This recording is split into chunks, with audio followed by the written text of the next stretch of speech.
అన్ని సుఖాలు, అన్ని నవ్వులు, అంత ఫన్, లాఫ్టర్. ఈవెన్ చాలా క్లైమేట్ ఇష్యూస్ ఉన్నప్పుడు కూడా, షూటింగ్లో ఎప్పుడైనా అప్స్ అండ్ డౌన్స్ అయినప్పుడు కూడా you don't see any of these faces go dull or down or nothing. So anything can be sorted అనే ఒక స్పిరిట్తో ఉంటారు మా డైరెక్టర్ గారు.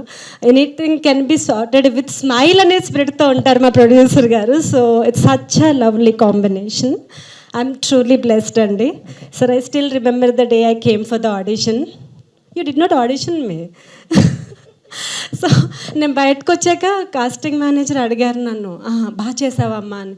నేనేం చేయలేదు, he just spoke to me. నేను కంటిన్యూస్గా మాట్లాడుతున్నాను, సార్ అష్టాచమ్మ అట్లుండింది ఇట్లుండింది, ఇంకా అష్టాచమ్మ గురించి నాకన్నా ఎవ్వరూ బాగా మాట్లాడలేరు అన్నంతగా మాట్లాడాను నేను. ఆయనకి అప్పటికే ఇంకా చాలు, ఇంకా ఆడిషన్లో మాటలు వినే ఓపిక లేదు, you are selected, get out అనేలాగా. But I still remember his expression. He doesn't have to. ఆయన క్యాబిన్ నుంచి ప్రొడ్యూసర్ క్యాబిన్ దగ్గరికి వచ్చి, సార్ మనకి రేఖ దొరికింది, she's a right fit for Rekha, ఎంత ఎక్సైట్ అయ్యేది. I'm not the main lead. డెఫినెట్గా ఓహో ఈ రోల్ ఇంత పెద్దదనమాట, ఈయన ఇంత ఎక్సైట్ అయిపోతున్నారంటే మనకి చాలా అసలు కుమ్మేయచ్చు అని నేను.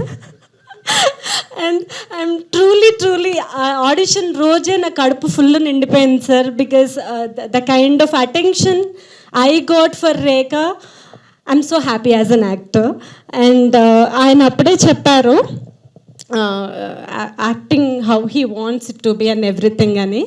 సో ఆ రోజు నుంచి ఈ రోజు వరకు I'm a very big fan of ఆ డైరెక్టర్ సార్, ఇంద్రగంటి మోహన్ కృష్ణ గారు.